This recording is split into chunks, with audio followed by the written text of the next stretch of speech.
great pleasure to welcome back to Santa Barbara Yefim Maizel. He has directed 3 productions in Opera Santa Barbara over the last few years. Several of you will probably remember his Madame Butterfly, his Lucia de Lammermoor, and most recently, about 18 months ago, he directed a very interesting Ballo in Maschera, which was set not in 18th century Sweden or 18th century America, but in a contemporary or an almost contemporary America in a presidential election. One of the most striking productions of Ballo in Maschera I can remember.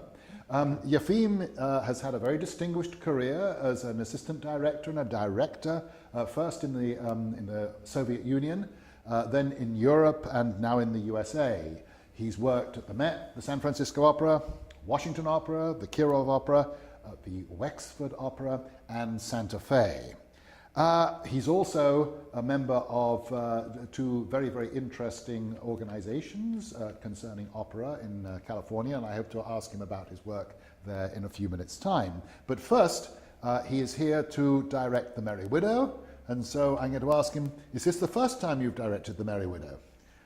This is the second time. Second time? I directed it first time last year. It was in the Bay Area where I live, actually. I live in San Francisco. Mm-hmm. So I directed it for the West Bay Opera, located in Palo Alto. Mm-hmm. And it was in May 2007. Do you find Viennese operetta speaks easily to audiences today, or is it somewhat dated? I guess it depends on the audience, because the older generation probably can relate to it a little bit more. Mm-hmm. I happen to remember movies made in the 30s and the 50s. When I grew up in the Soviet Union, actually, I watched quite a number. Like Great Waltz, for example, was Military Couriers, and you know, some other movies like that. And my mother actually was an operetta singer, so I was exposed to operetta early on, before I became a professional violinist or moved to the opera myself. So, but also I do believe all the time when I approach material that it needs to be sometimes made a little bit more accessible to the modern audience. So in our case, for example, with Merry Widow, I would like to move the action in the 1930s to sort of make it a little more, maybe not just believable, but emotionally sort of accessible, and sort of course, my concern always is to achieve maximum emotional response from the audience when they watch the production. So are we having costumes specially designed for this in the style of the 1930s? We are talking about this production before the production meeting. The production meeting is scheduled like an hour and a half after this interview, so I'll be able to answer these questions maybe only a little bit later. Yes. Right. Yes. Right.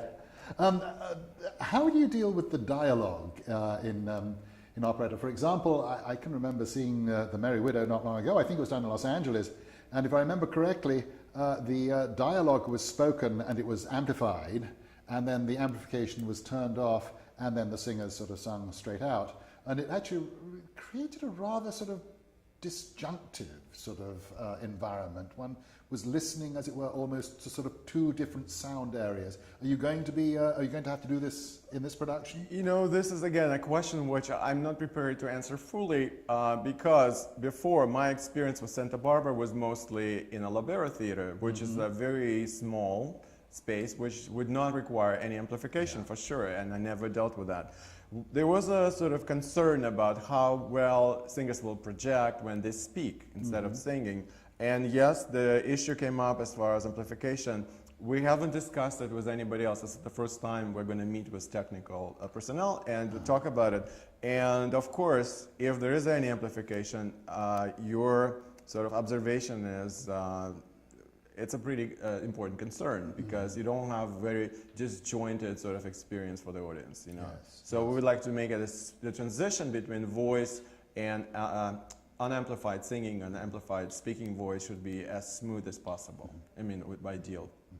Now, is this the first time you've seen the Granada Theatre? Yes, there is. This is the first time I'm here. Well, I know you've never worked in it, and I know you still have a production meeting to go to, but what's your first impression of it? This is a very beautiful space, and I've been here for the last 6 years, I guess. Every other year I would come to Santa Barbara, and they had been under construction for all these years. So of course I was very curious, and this is the exciting moment, not just for me. I know a lot of people are actually very curious and would like to come in and see the space. I think it's a very beautiful space. I cannot speak about the acoustics because I didn't have any experience yet, but I hope that acoustically, and I had a very brief conversation with the technical director of Granada, and he told me that they're definitely working on making acoustics as perfect as possible. And if it needs to be improved, I don't think it is, but if there is any need, I can continue working on it as well. I enjoy actually seeing the so wide proscenium from my point of view. It's very nice. You know, most of the time, sort of when I don't work at the Met, you know, recently I did a production of Marriage of Figure actually this summer, where I worked in a proscenium for about 45 feet, so which pretty much the size of proscenium here in Granada. It's between 50 and 45 feet. So, but it is great because it allows some space and air, and you don't have to really feel so, you know, cozy. Yes, it happens in Lovero, for example. It was over cozy. Yes, so this is good, and especially because we would like to make a production on a grand scale, and we hopefully will have some professional dancers to participate. They need space for, you know, to move around, so it would be nice.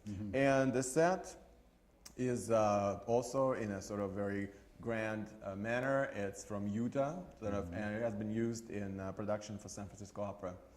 It's available on DVD, and so you can see the set. And the set is really very good looking set. So yeah, it's supposed to be a really quite an adventure, and hopefully of the highest, you know, quality. That's what we all would like to.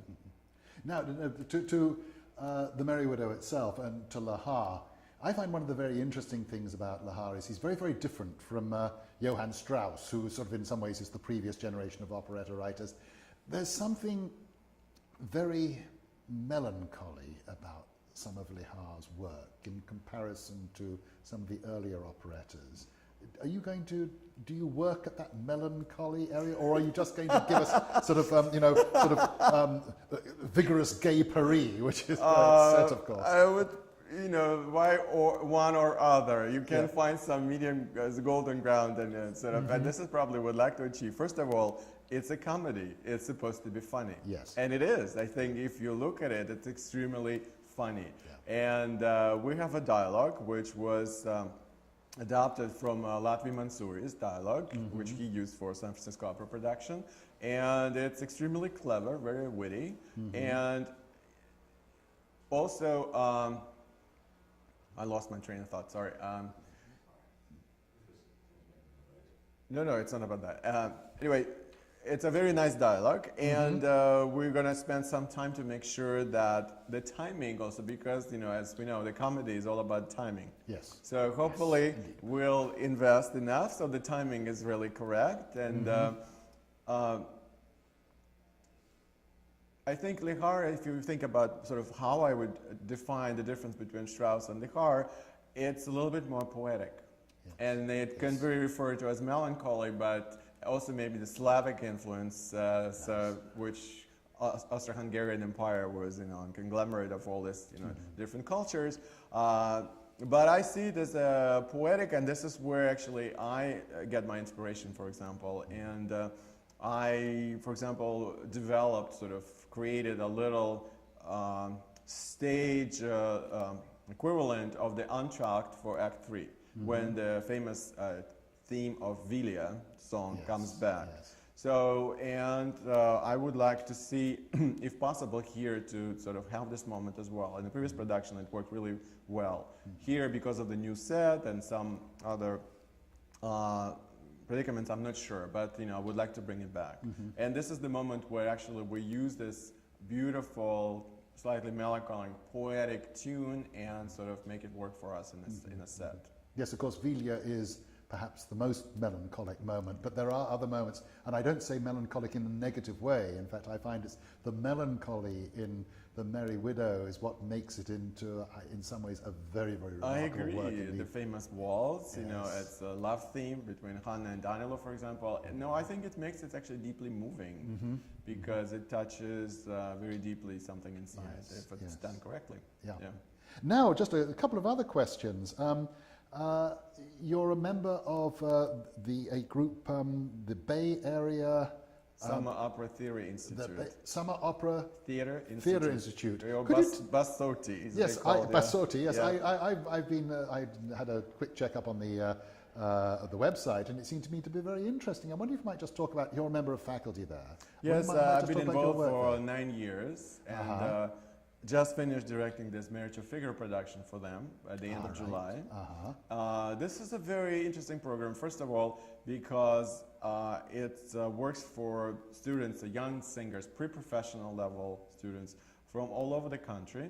And they audition actually in Boston, in Indiana, audition in New York, so they're around San Francisco, of course. So basically, we have students coming from all over the country and sometimes from international. We have Canadian students, Austrian students, students from London, and so on. Oh, really? Yeah, and it's already 17th year in existence, and they mount usually about 3-4 productions and at least 3-4 programs of opera scenes. So each student, depending on the level of his advancement in a profession or vocal skills, can sort of move to the next level, because they promise to every student when they come to this program that they will advance to the next level sort of after they're completing 6 weeks. Now, do you teach directing or do you teach acting? I teach acting sort of indirectly Yes. because they learn by practicing. Basically, I direct productions. Yes. And I had triple casts. There were like 3 casts in Miniature Figure. It was quite a number of students. And by working with me intensively every day for 6 hours at least, they finally mastered the skills, and I'm quite demanding. So because they're all capable in really delivering a good performance. They're what lacking sometimes the experience. And this is why they come. They want to get an experience and have a role, you know, in the professional environment. And we put the goals, at least I expect, my expectations are quite professionally sort of high. And most of them succeed. And it's really enjoyable to watch all these young singers. We had actually great singers, like one of them, baritone, was from Juilliard School, and so he's definitely going to have a great career ahead of him, and so many others as well. Some of them just went ahead and started singing professionally, and it's delightful to see them just blooming and flourishing. Yeah. Yes. It's one of the joys of being a teacher. Of course, yes. of course, yes. I enjoy very much working with young singers. Yes, Yeah. yes. And how about the California Academy of Opera? Are you the director of that? This is actually a non-profit company which I started in 2005. Yes. Because again, I felt that I want to contribute more to the development of young singers in the Bay Area. And unfortunately, you know, I have to make a living, so I go to another place and I work at the Met. And but this is where I sort of make sure that I have some income. But then after that, I come back and I devote some of my time to the Working for Opera Academy of California, where I don't get paid as much, and so mostly it's just for the love of arts and contributing back to, you know, my artistic community, and also it allows me, of course, to live at home in San Francisco and do productions there, and this is a benefit for me as well. So if I can spend time at home. Well, one final question, because you've worked in the Soviet Union, in Europe, and in the United States. And there are two, certainly the difference in the Soviet Union, what was the Soviet Union, and the United States is very different. One is totally subsidized, the other one, the system here, is almost totally commercialized. Which system do you prefer working in? Oh, there is no question about which system I prefer. I left Soviet Union because I didn't want to be part of it any longer. It was very clear. It changed though. I do not work there any longer, but I know that the government is not subsidizing as heavily as it used to be. It was extremely hard labor. You know, I did my first 3 productions as a young stage director before I left. And one of them, first one was Tales of Hoffman, which I did in Kazakhstan, Almaty. And it took me about 4 months to work, and I worked basically 6-8 hours every day, and there were also 3 casts of singers. But it was very, very painstaking sort of and hard labor. And when the show opened, basically, since it was subsidized and the government had actually the roster, I think, of 250 singers who were getting paid every month, every week. And only, I don't know, 30, 40 were involved in these productions. Yes. The rest was just getting paid for doing nothing, basically. Then when the show opens, we had about 200 people on stage and 20 people in the audience. Because opera is not needed. You know, Kazakhstan is, I mean, now maybe it's different, but at the time when I was there, it was 1988. People didn't go to opera. It was completely not part of their culture. It was forced on them, kind of. And this whole magnificent, it was actually the size of the Metropolitan Opera. The stage was enormous, and the audience was about 2,500 seats or 3,000 seats. And there were 20 people in the audience. It was quite a shock, you know. And so I definitely prefer the system here, which is not as, and again, the training and the level of the singers, again, I can speak only from the experience in the past, but the training here sort of the singers, usually they are better prepared to start working sort of after they graduate. And there are young artist programs also and sort of apprentice programs which contribute also to the level of their skills. Yes, it seems like the center of the operatic world, at least as far as performance is concerned, is moving from Europe more toward the United States. Yes, considering how many companies in existence here, sort of, and of different caliber, yes, yes. I never, so far, knocking on the wood, found myself without work so far. So well, congratulations. Yes, I would like to continue like that, yes. Yeah. And Santa Barbara, one of the places too, yes. Well, it's a delight having you back here, Thank and we you. all are looking forward to the Merry Widow. And, well, good luck with the production. Thank you. We'll keep our fingers crossed and do our work. Good. Okay, thanks. Thank you.